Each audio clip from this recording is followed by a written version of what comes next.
तो हाँ, क्या हाल है तुम लोगों के। आज मैं बात करने जा रहा हूँ सबसे ताकतवर कैरेक्टर के बारे में। वन पंच मैन का सबसे ताकतवर कैरेक्टर है, साइतामा से भी ज्यादा तगड़ा कैरेक्टर है ये बंदा। और वन पंच मैन में सबसे ज्यादा ही स्ट्रॉन्गेस्ट हीरो भी है। और यहाँ मैं बात लास्ट या गारो की नहीं कर रहा हूँ, यहाँ मैं बात कर रहा हूँ किंग की, जो कि इतना स्ट्रॉन्ग है कि वो एक चींटी भी नहीं मार सकता। हाँ, मजाक कर रहा हूँ वैसे मैं कि वो पावरफुल कैरेक्टर है, मतलब साइतामा से भी तगड़ा है। वो बस कहने के लिए, क्योंकि वो इतना ताकतवर है नहीं, वो भी एक नॉर्मल ह्यूमन बीइंग है, लेकिन फिर भी वो एक एस क्लास हीरो है। एस क्लास हीरो बोलूं तो सबसे ताकतवर हीरोज जो हैं हीरो एसोसिएशन में, वो एस क्लास रैंक करते हैं। साइतामा भी अपना बी क्लास में, वो तो अलग बात ही है, वो छोड़ दो। लेकिन ये कैसे पहुंचा, मतलब किंग एस क्लास में कैसे पहुंचा, जबकि वो एक नॉर्मल ह्यूमन बीइंग है। लेकिन वो वन पंच मैन के लोगों के लिए सबसे ताकतवर कैरेक्टर है, मतलब सबसे ताकतवर हीरो है भाई वो। लेकिन फिर भी एक नॉर्मल इंसान होते हुए भी वो एस क्लास में कैसे रैंक कर सकता है, क्योंकि एस क्लास के जो हीरोज हैं वो सबसे ज्यादा ही ताकतवर है, मतलब बाकी हीरोज से। तो इनकी एबिलिटी कोई और ही लेवल पे होती है। पर ना किंग जो है वो कोई सुपर पावर वाला है ही नहीं, उस पे कोई सुपर पावर है ही नहीं। हाँ, वैसे एक सुपर पावर है उस पे, वो है उसका लक। और वो इसलिए है क्योंकि किंग जहां भी जाता है उसका कोई ना कोई विलन से सामना हो जाता है, लेकिन उसको हर बार बचाता है वो है साइतामा। क्योंकि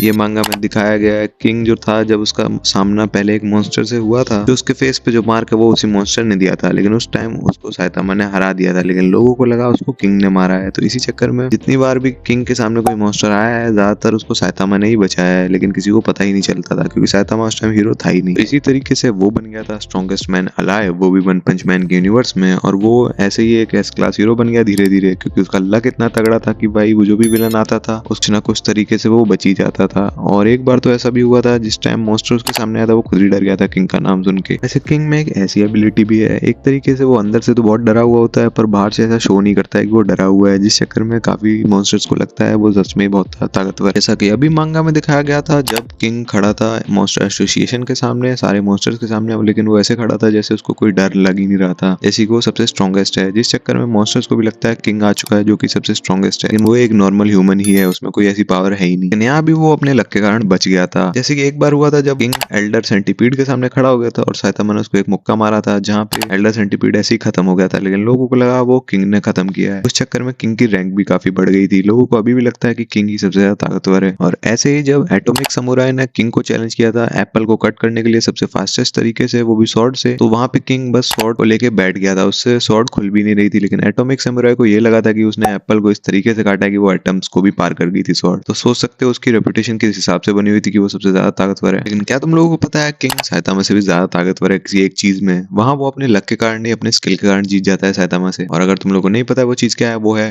गेमिंग। गेमिंग स्किल्स के कारण साइतामा को हरा देता है किंग आराम से, क्योंकि साइतामा जो है वो उसका आईक्यू कमजोर है एक तरीके से गेमिंग में, और उसको गेमिंग इतनी अच्छी से आती भी नहीं है। लेकिन इसी हिसाब से किंग को बहुत तगड़ी गेमिंग आती है, मतलब वो गेमिंग में आराम से हरा सकता है साइतामा। बस यही था कि किंग क्यों इतना ताकतवर माना गया है, क्योंकि वो एक नॉर्मल ह्यूमन होते हुए भी एक एस क्लास हीरो और स्ट्रॉन्गेस्ट मैन अलाइव है वन पंच मैन में, लेकिन वो है नहीं। इतना ही था किंग के बारे में। अगर तुम लोगों को वीडियो अच्छी लगी हो तो लाइक कर देना और सब्सक्राइब कर देना चैनल को। मिलता हूँ तुम लोगों से अगली वीडियो में, तब तक के लिए बाय।